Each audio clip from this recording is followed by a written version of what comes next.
Welcome to episode 10 of Getting Creative with Laetro, the show that's all about the collaborative crossroads of marketing and brands and the creatives and storytellers that they work with.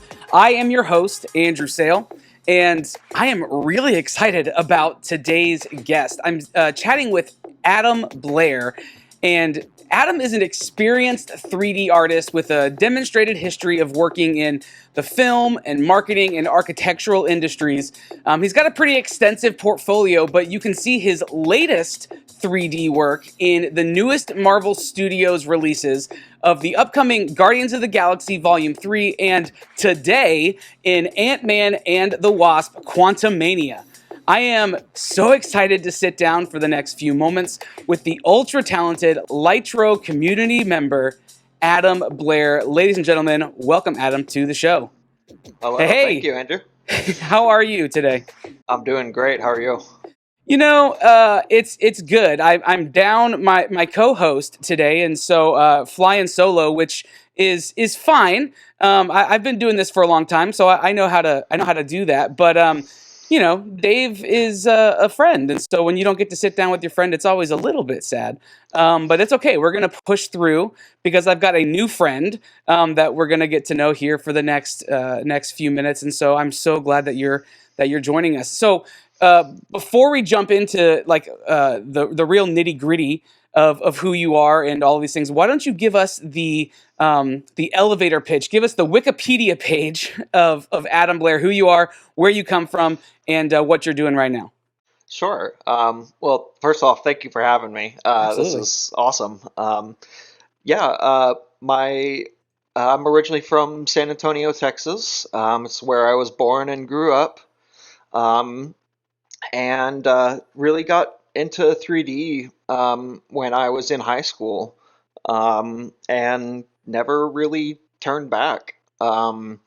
I got introduced to 3D to I think it was like Rhino or something like that, and it just hooked me from the beginning.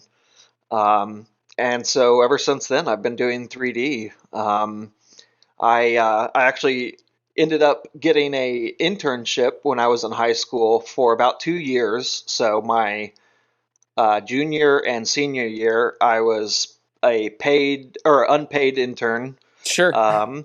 where I actually ended up getting to work on things like for the History Channel. That was all being made in San Antonio, Texas. Oh wow. Okay. And so I got to work on engineering an empire for Egypt. And then I also got to work on a series called Jurassic Fight Club. Okay. That's pretty gnarly sounding. Old show, but it was a lot of fun to work on, and I learned so much from all the people there. But I ended up getting fired because there were a bunch of Incarnate Word students coming into the studio who were graduating. Wow. And basically, they were much better 3D artists than I was. But that really motivated me. And I still couldn't turn back once I got that 3D bug. And so I kept going. And I decided, okay, you know, if these artists are that good coming out of the school, where I want to go there. So I ended up going to Incarnate Word, and that's where I got most of my 3D education from.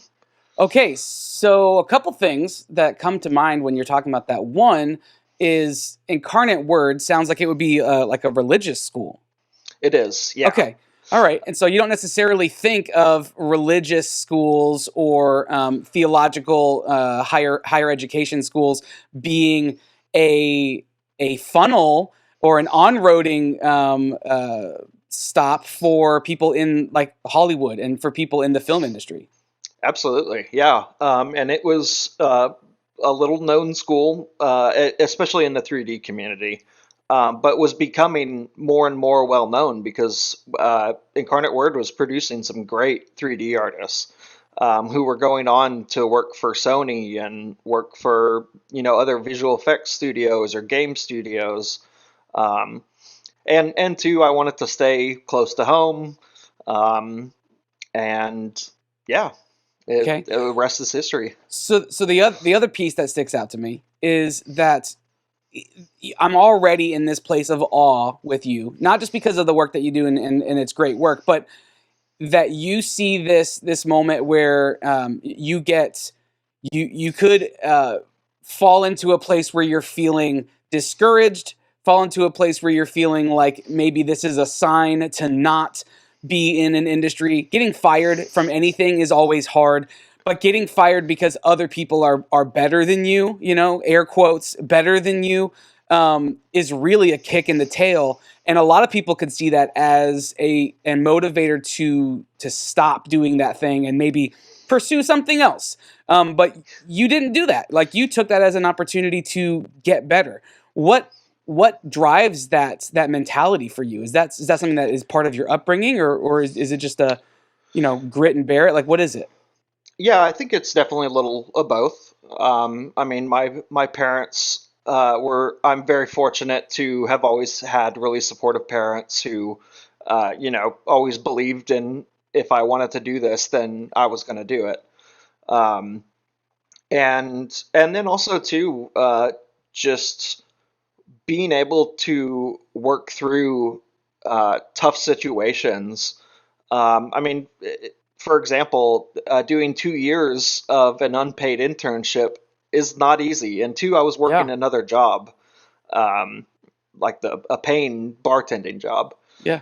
Um, and so, yeah, I always just had that drive of like, that no one was really going to stop me, and I was going to do this no matter what. I love that. That's a great place for us to start in this conversation. I just feel like I feel good vibes about what's going to happen over these next few minutes. Speaking of good vibes, you're from San Antonio. I live currently in San Antonio. I'm from Florida originally, but I live in San Antonio now, and I've been here for the last almost 8 years. Let's talk about San Antonio for a second, because it's a unique place. It is. I don't know if you know this, but it is the 7th largest city in the country. Did you know that? No, I didn't know that. And I guess you might not know that because it doesn't feel like it's the 7th largest city in the country, does it? No, it's so spread out. It's so spread out, and it feels like it's the biggest small town that anyone could be from. But there's some unique stuff about San Antonio, like the crossroads of culture. It's military city, right? There's I Yep. think 4 or 5 different military bases in San Antonio proper. Hmm. And so there's people from all over the world coming in together, and cultures hitting from all over the place, which also means the art scene is really eclectic and it's really vibrant. How much did being from this city uh, that's so steeped in history too, right? Like, you've got the Alamo, you've got these like really pivotal historic moments for U.S. history anyway, that this city is known for. How does being from a place like this help drive your inspiration, your influence? What do you take from being from a place like this? Yeah, definitely. There were a lot of times where I would go to Blue Star. Have you ever been there? Yeah, absolutely. I was there last week. Yeah. So in high school, that's kind of where we went for fun. Was either Blue Star or there were a lot of art studios that would host open nights and that kind of stuff. For those who are listening and don't know San Antonio area, can you explain just briefly what Blue Star is so they know what we're talking about? Yeah, Blue Star is a once a month event. I believe it always happens on the first Friday of every month. Something like that, yeah. Um, and it's sort of downtown, and a bunch of artists just take over tons of streets down there and will set up wherever you can. Yeah. And you basically show off your art, show off your jewelry, whatever. Yeah. And people come up, and you can haggle your price with. I don't know if you can still do this, but back then you would haggle your price to buy a piece of art. I think actually this is from Blue Star right here. Oh, wow, that's awesome. Okay. Um, Representing San Antonio. I like it. yeah, back in the day. But yeah, it definitely influenced me a lot. And not only that, but there's a really great music scene in San Antonio, with things like the White Rabbit. Um, and there were a couple other really cool live music venues that we would go to as high schoolers to see some underground bands or just kind of hang out. So I would definitely say a lot of that sparked my curiosity in art and getting to know people and um, yeah, just kind of exploring the city. So, going to Incarnate Word, right? Is what it's called, Incarnate Yep. Word, and getting your degree in this 3D film. Was it specifically for film, or is it 3D in general, like 3D modeling that can be used in all sorts of different facets? Yeah, so the official degree is BFA, BFA with the emphasis in 3D animation. 3D animation. Okay. Yeah. So doing that in San Antonio, being just down the road from Austin, you've got things like South by Southwest, which is one of the biggest film festivals and music festivals, and they have all these different arms and offshoots for South by Southwest. But you've got access to all of this creative work that's coming in. At what point do you make the decision? Okay, this is great, this is good, but in order to take the next step, I need to go out west and head to Los Angeles. Yeah, so that's a little longer kind of trek. I originally, when I graduated, was so I graduated and went to Los Alamos National Lab Okay. in New Mexico, where I worked for probably about 3 to 5 months, where I was working for the government, where we created like simulations to Okay. train IAEA and nuclear regulatory agents. All right. So basically, we would build a training simulation, and they could train in it before they had to go and inspect a Yeah. nuclear facility. Yeah. So they get a feel. It's not their first time when they're actually on site in a nuclear lab. Exactly. Yeah. Yeah. And then Helpful. It's a helpful yeah, tool. exactly. And then once I felt like I got the gist of it, I really started wanting to branch out. And so I started going into 3D mapping projection events. Um, Okay. and so that was basically we would go to a location and scan the building and use a bunch of projectors that were like the size of cars, and project on a multi-story building, and we would produce an animation show. Okay. All Um, right. and so we would often sync it up with fireworks and music. Our biggest show was in Sugarland, Texas, All right. for New Year's, and I worked there a couple years. Did some really cool stuff. I did a TEDx. Um, I didn't do the speaking part, but someone else did, of facial mapping, where All we right. projected on somebody's face, Yeah. um, which was a lot of fun. Yeah. That sounds like it. Can you make my face just be better? Can I just hire you to just be a constant source of making me look better? Because I would pay whatever the cost is. I'd pay it. Yeah, we can talk about that after. Okay, great. Yeah, off air, we'll talk about the costs and everything. Great. That sounds good. Yeah, and then I pivoted again. I went to an architecture company, where we were doing architectural renderings for architects and basically showing off apartment units before they were ever available. Okay. Um, So you're on the marketing side of the architectural industry. Correct. Okay. Yeah, and while I was there, I was still really interested in game technology, and I was seeing game technology move more away from game and into other fields. And once I saw that, I really started kind of trying to push the company to use more Unreal. Oh yeah. Um, Okay. and then I I got to experience like an award that I won through them for architectural visualization, and there was a competition one time where it was like in 3 days we had to produce this sculpture for this competition. Okay. Digital And sculpture.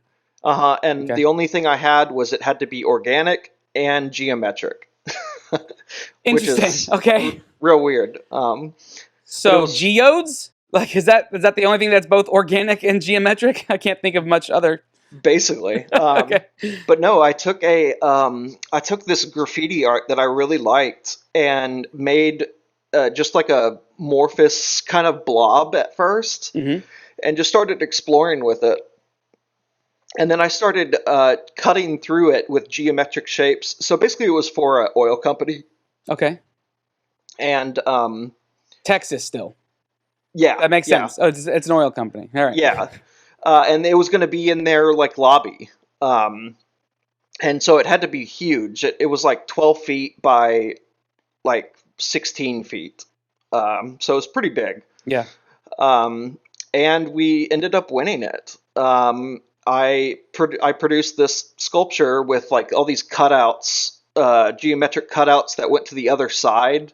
And Hmm. then when you had light shining in a certain direction, it would cast shadows onto the ground. Oh, cool. All right. So using the Um, negative space to actually project the geometric shapes that were part of yeah, the prompt. yep. That's awesome. And I produced it in 3 days. Ended up winning it, and it's being produced. So that was my first kind of like introduction of like, if you want something, just go for it. Yeah. Because my superiors were saying like, I don't know if we should really do this.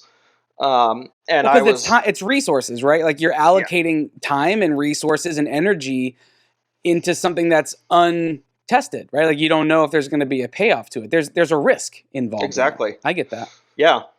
But yeah, we ended up winning it, and it was really good publication for us,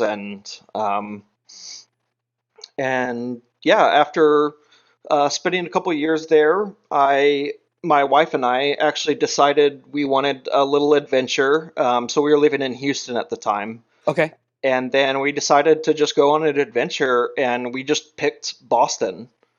Oh, okay. So Um, you went right before you went left. Okay, I I see. did, All right. yeah.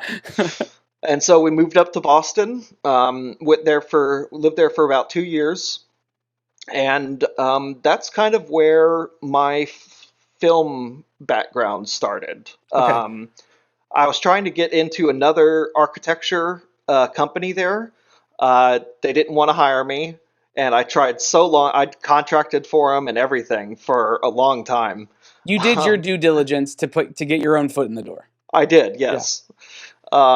And so I started branching out and thinking like, oh, I've always wanted to do visual effects. And so I started contacting anybody and everybody I could in the industry, private messaging, lead 3D artists at companies in Boston, um, and ended up getting hired at Zero VFX, Okay. which is still in Boston doing great. They do a lot of Mark Wahlberg projects. Okay. Um, That tracks. yeah, yeah. Yeah.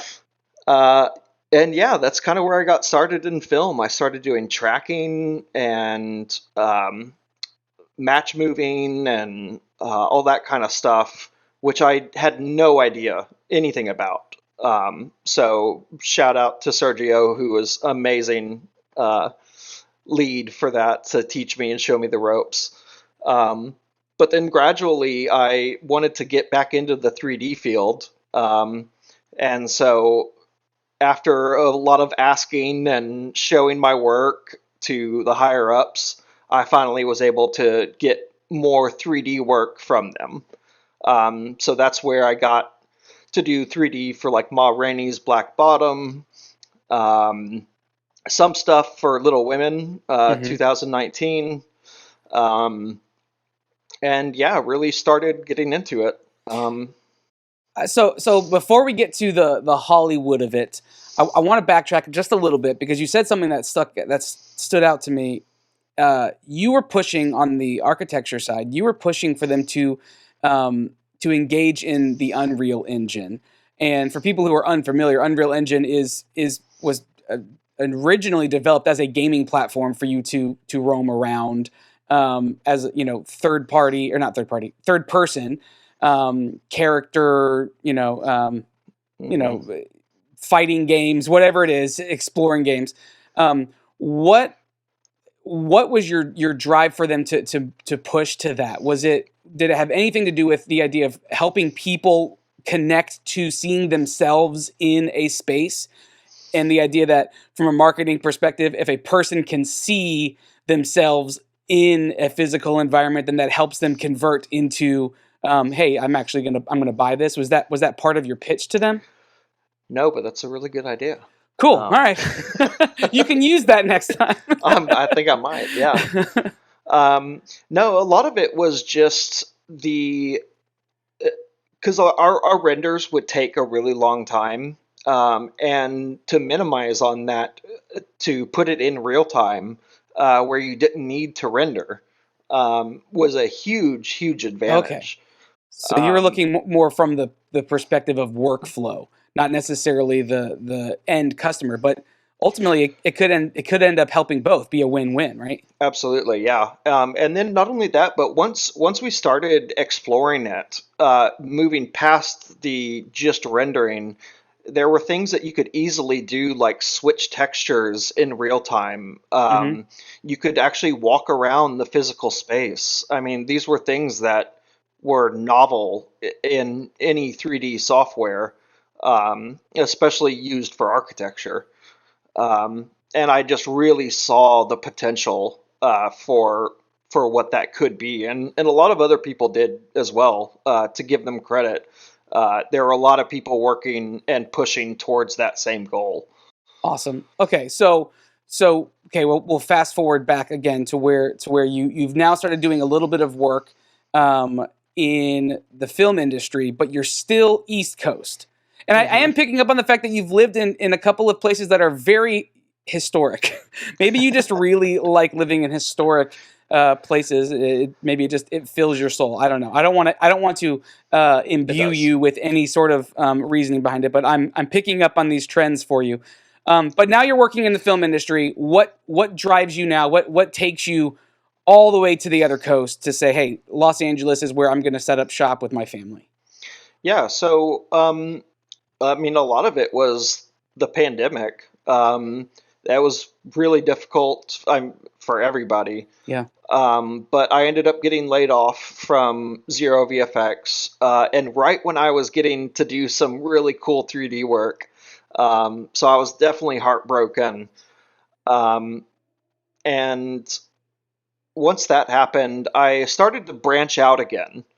So I couldn't really find any work in visual effects, and nobody was hiring at the time. And so I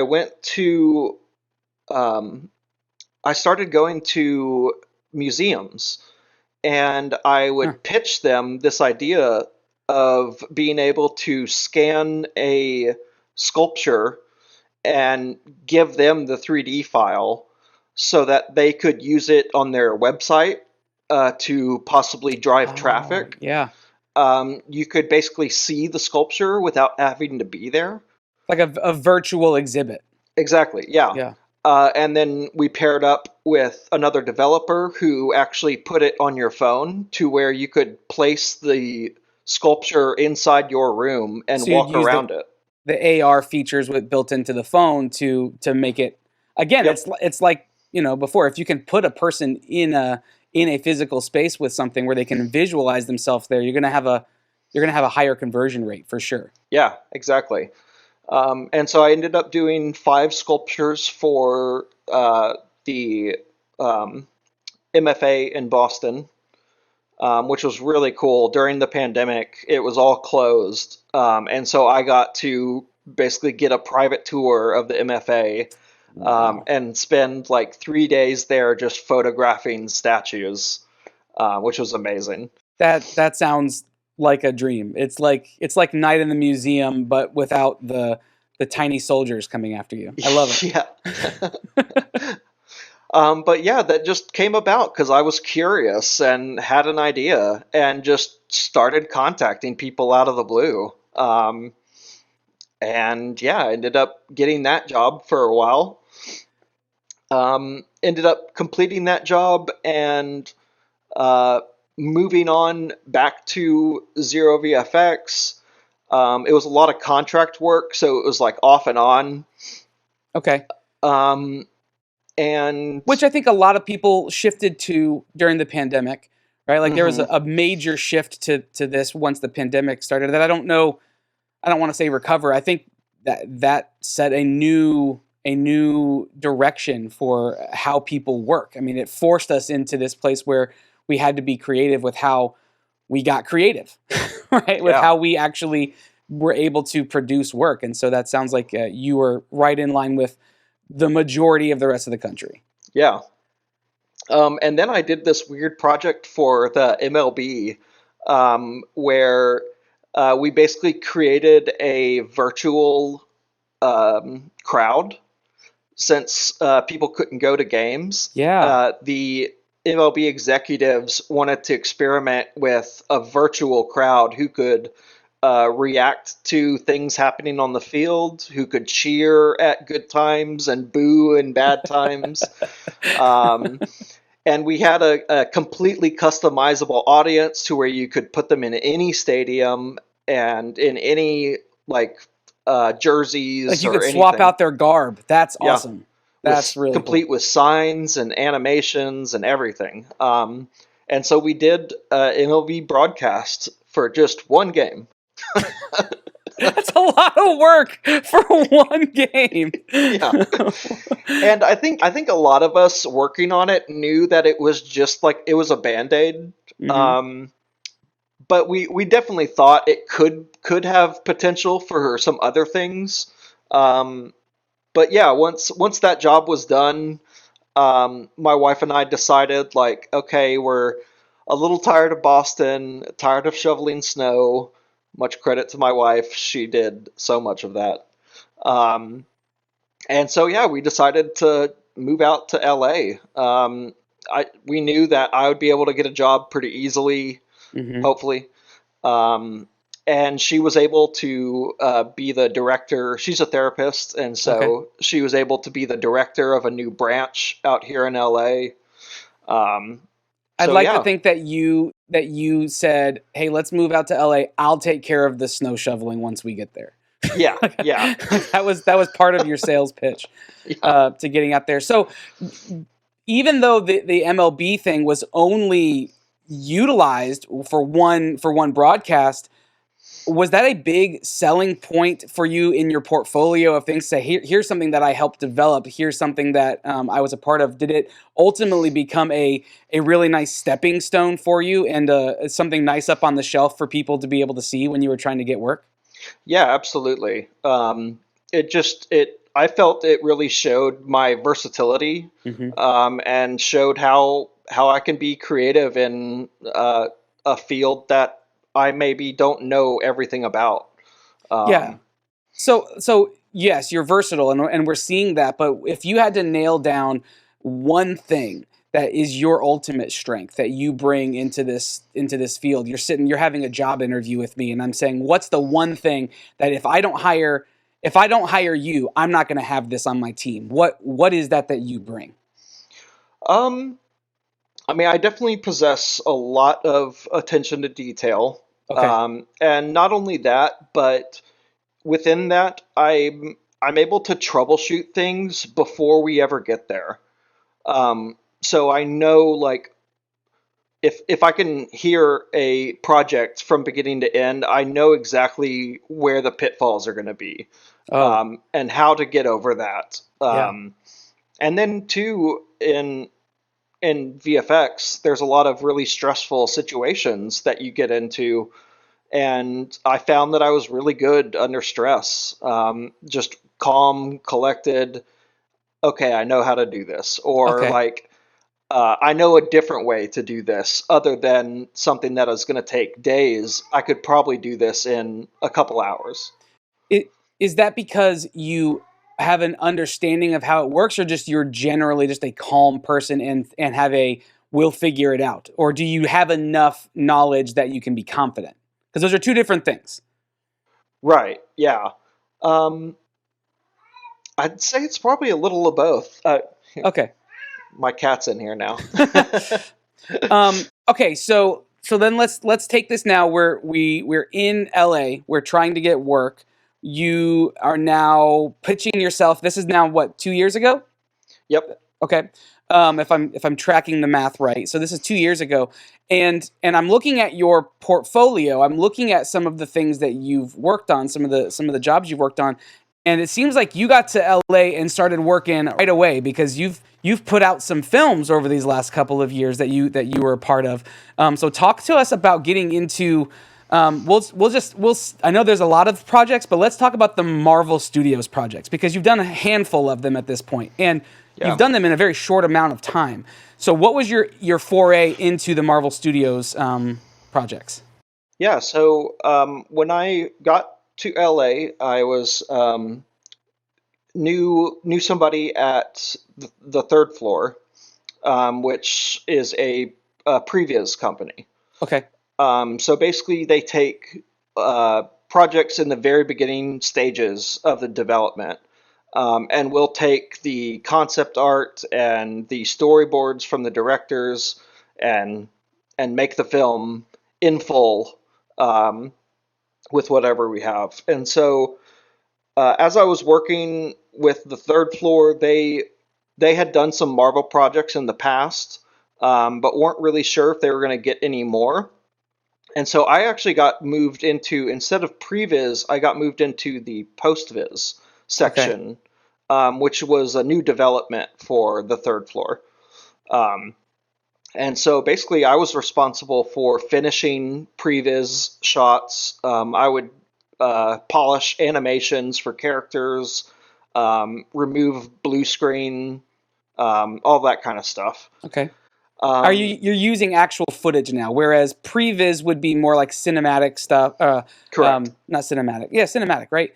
Yep. Where you're using you're animating the storyboards, but it's Correct. just illustrations. Now you're using the actual footage, combining it with the shots, like the CG shots. Well, and even in previs, we still had models of the characters, 3D models of the characters, Oh, okay. and All right. and the beginnings of the sets. Okay.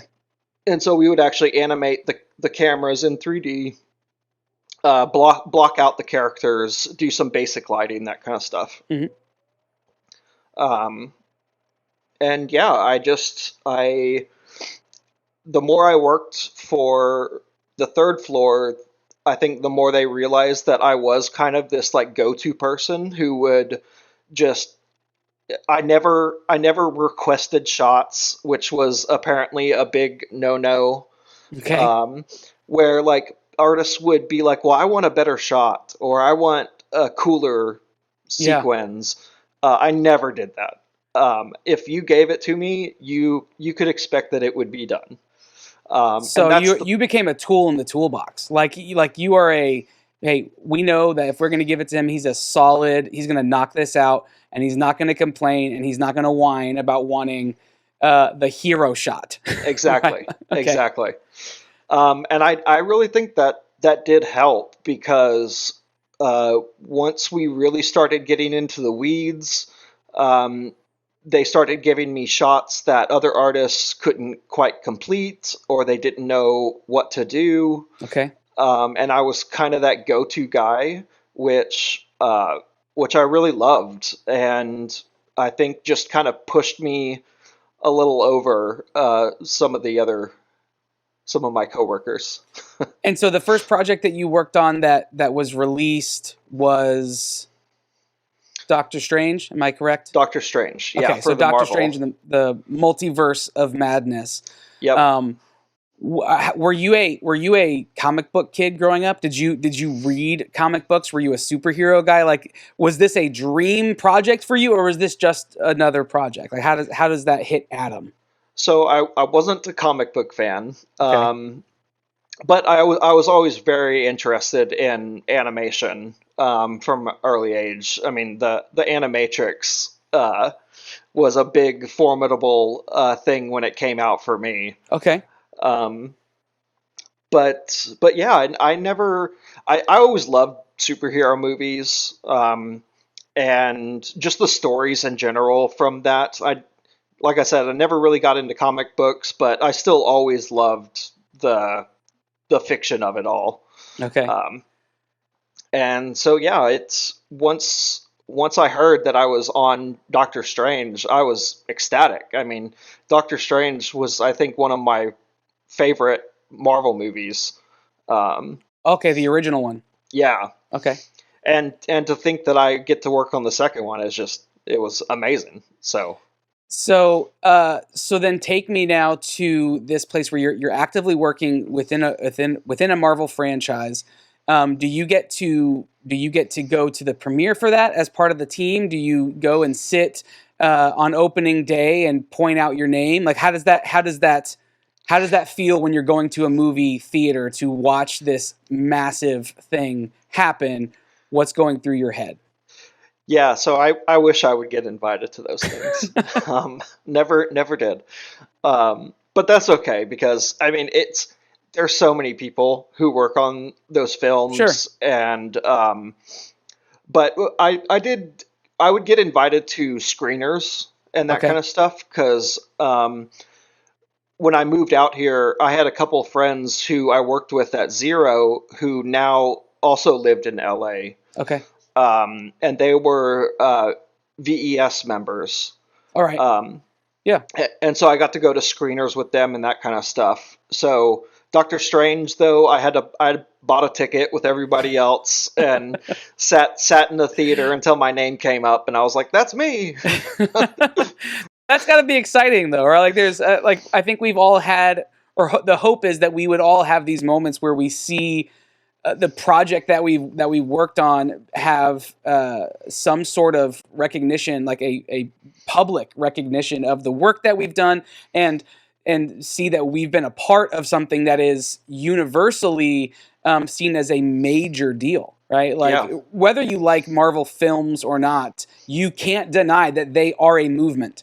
You can't deny that they have revolutionized the film industry. Like, there are whole genres now kind of centered as offshoots from what the Marvel what the MCU has done. And so you are part of that. Like, you've been canonized into that. So take us now to today. Today is on when we're recording this, when we're streaming this, is the opening day of Ant-Man and the Wasp: Quantumania, and yeah, it's a big deal for the MCU because we're kind of like stepping into the next phase of the yeah. MCU. Tell us about your work on that project.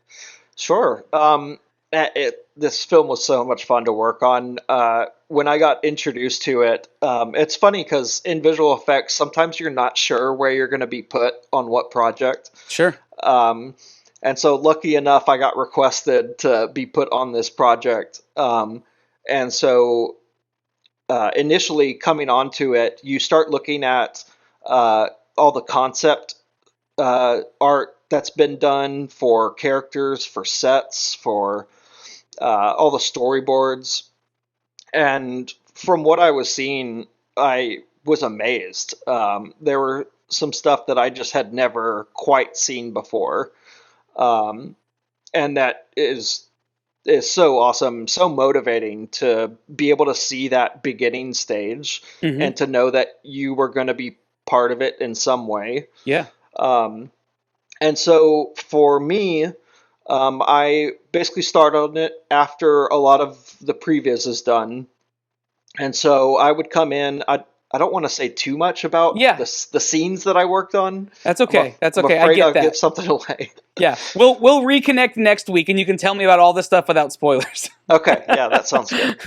But yeah, I got to do a lot of creature animation, which was fun because you have to look up like reference videos of something that might Yeah, because relate.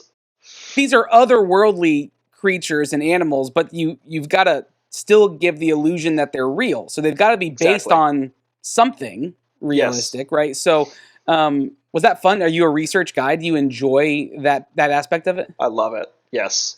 It's so much fun. And sometimes you have to remind yourself, like, okay, stop looking at research. You have work to do. So that was a lot of it too. But yeah, and then along with character animation, I did a lot of blue screen removal, a lot of 3D tracking of the cameras, which is always really important, especially with theatrical releases.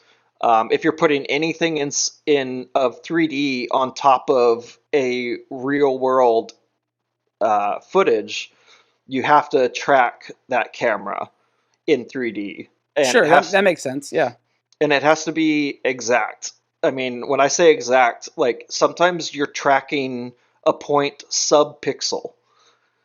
A sub-pixel point. Yes. I thought I was picky, and I get very pixel snobby, where I'm like, that needs to be 2 pixels to the left. And people that I've worked with before are like, are you kidding? I'm like, no, trust me. Like it's off by 2 pixels.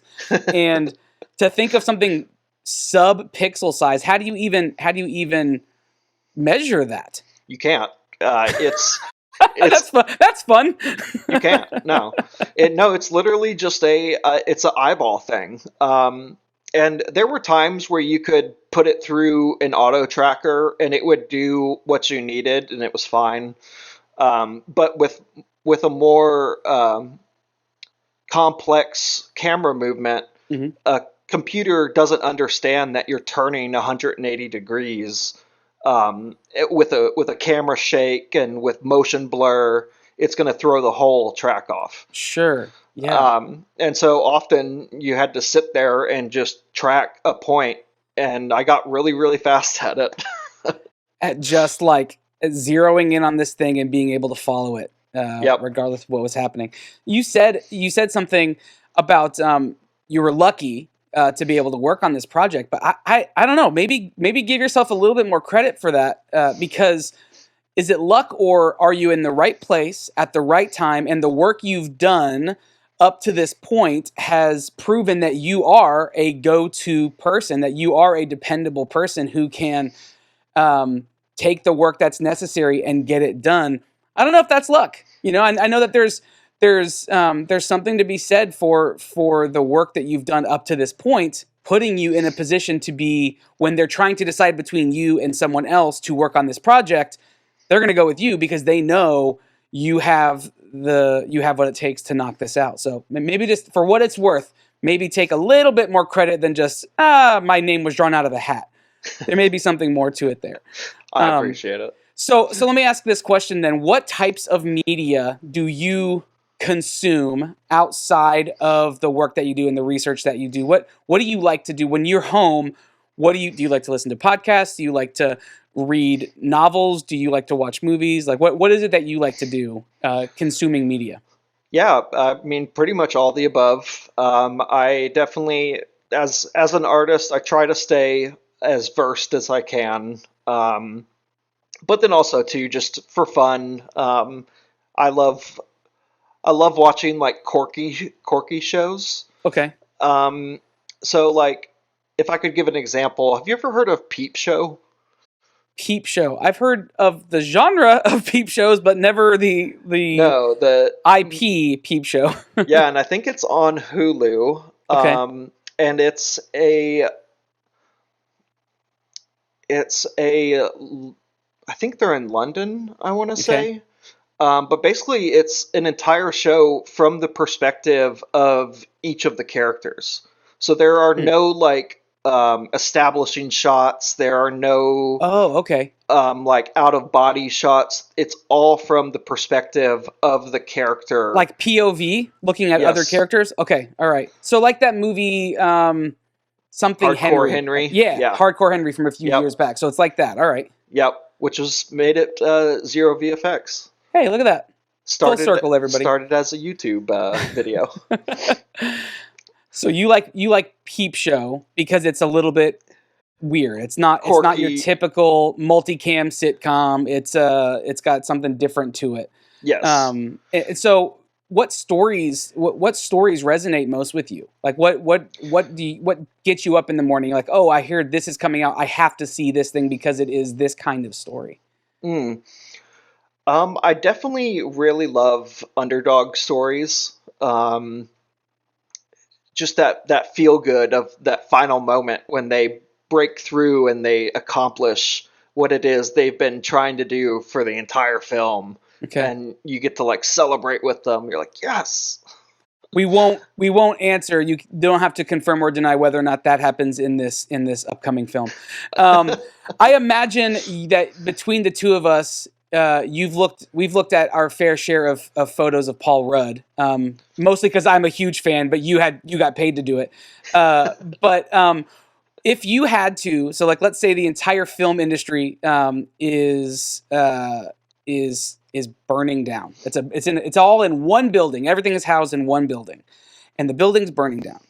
And you have only enough time to run in there and save one piece of film, one movie that is going to be passed on to generations to preserve film. What would that movie be?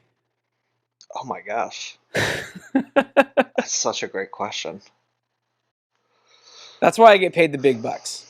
That's why I get paid podcasting dollars. Right? Man, one second. I'm not really sure. I mean, there's so many good films out there. I mean, some of my favorite films are definitely like The Matrix. Okay. Is probably one. Lock, Stock, and Two Smoking Barrels. Sure. Yeah, that's Really, a good one. Guy Ritchie. Oh, Snatch. I love Snatch. That's a great film. Yeah, I think Snatch is probably one of my favorite. Okay. So potentially on a very short list, you're running through this building and you're potentially grabbing Snatch as the film to propel us into the next generation of films. Okay. I think so. Yeah. No judgment. I'm here for it. I love that film. I support it 100%.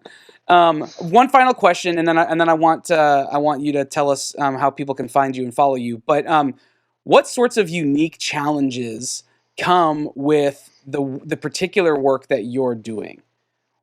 That you would say like this feels like it is unique to this industry, to this field, to this time, whatever it is. What is it that's the biggest hurdle and the biggest challenge for you to overcome?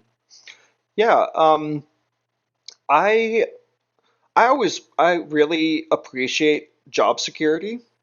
And I'm sure like most people, but doing contract work was pretty difficult for me. I'm not. It was always really difficult to make sure that I had enough work lined up to cover some of the downtime that you would experience. Yeah, sure. Because it ebbs and flows. Absolutely, yeah. And it wasn't always because you did a bad job or that. Yeah, I think that was always kind of the more difficult part of doing visual effects in film was the constant trying to bid on projects. Sure. And that's the main part that I didn't like. Everything else, I really loved. Is it easy for you to get in behind a project, even if it's not something that you intrinsically love? Yeah. Okay. Yeah, like you can switch off that level and say, okay, I got to get this job done, regardless of whether or not I'm passionate about whatever it is. Something fun and cool, like Paul Rudd shrinking down to quantum size. Like that's a fun, exciting idea. The Guardians of the Galaxy film that you also worked on that's coming out in a couple months. There's a lot that really obviously is exciting about that. But then there's other projects that maybe could just feel like projects, and you can lock in on this is work, and I'm here to do the best I can do regardless of what it is. Yeah, of course. And I think the general consensus for me is that as long as I'm doing 3D, I'm happy. And not only that, but I think there were a couple of movies that I worked on that weren't big names, like The Sleepover for Netflix, which is pretty much like a kid movie. Mm-hmm. Um, but within that, you get to still experiment with things, and you're trying to create something that looks photoreal. And so you get to do like deep dives into these little snippets of the picture, um, that I always found really motivating. Yeah. So regardless of what the project was, I was always able to find that motivation to push myself and to make it the best that I could, no matter what it was. Yeah. That's great. I mean, that tracks with everything else that you've said up to this point with your personality, your work ethic, and it obviously shows through in the work that you're doing. Okay, I have one final question before, because this I do want to know this. Yeah. You've worked on a number of shots now. Is there a piece of work that is your most favorite? Like the piece of work that you've put out, maybe it's a particular shot from a film, or maybe it's just a film project in general. Is there a favorite piece of work that you've put out that you think is the epitome of what you are about as a creative? Um, I would say it was probably during Ma Rainey. Okay. Um, So early on. yeah, early on. Yeah. Because that's where I really got to kind of flex some of my 3D skills, Mm-hmm. and doing, because I love doing environments. Um, and so I got to work on quite a bit of environment during Ma Rainey. Um, and not only that, but it was shot on film, Okay. which is really difficult to work with. But when directors know how to shoot correctly on film, it really helps the job down the line. So you like that you overcame was essentially a harder project, and you are happy with the thing that came out on the other side of it, even though it was a harder piece to put out because of some of the limitations of it being shot on film. That Yeah. ultimately lent itself to being your favorite piece. I love that. That makes total sense. I can support that wholly. How can people find you? How can people follow you? How can people support what you're doing? Because I'm imagining every person who's watching this now, or every person who watches this in the future, is going to be like me. We're going to go see Ant-Man and Wasp tonight or tomorrow or over the weekend, and we're going to be like, hey, I know him. So how can people follow you, and how can people support what you're doing? Sure, yeah. So I'm on LinkedIn quite a bit. So just look me up on LinkedIn, Adam Blair.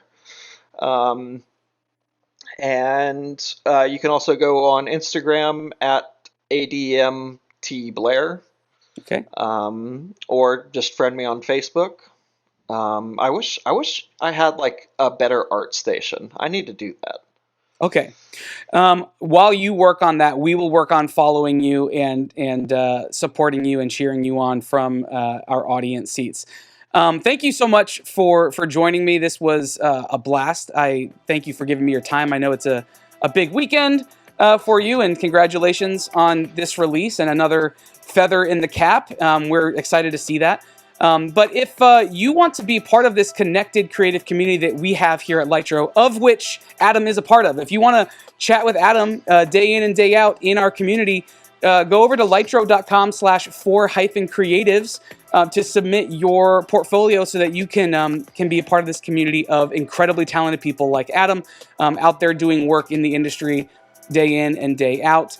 And maybe you're sitting here and you're watching this and you are a marketer and you want your stories told and you want Adam on your project.